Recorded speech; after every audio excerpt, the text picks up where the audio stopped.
जन्म अशा ठिकाणी झाला होता की एकदम साधारण खेडेगावामध्ये शिक्षण गरिबी परिस्थितीतनं झालं होतं.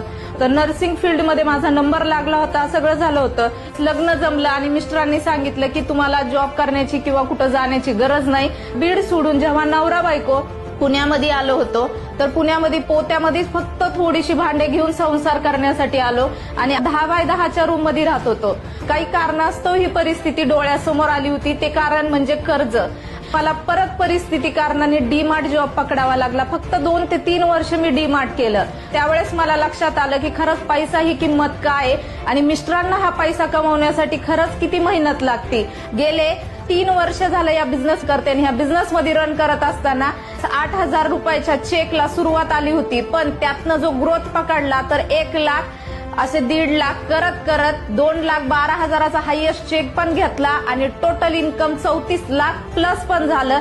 खरंच ही इंडस्ट्री खूप भारी आहे, सोन्यासारखी आहे आणि माझ्यासारखी एक साधारण महिला ज्या गरिबीतनं आली होती आज तिची परिस्थिती बदलली आणि त्या परिस्थितीमुळे खूप सारी लाईफ बदलली.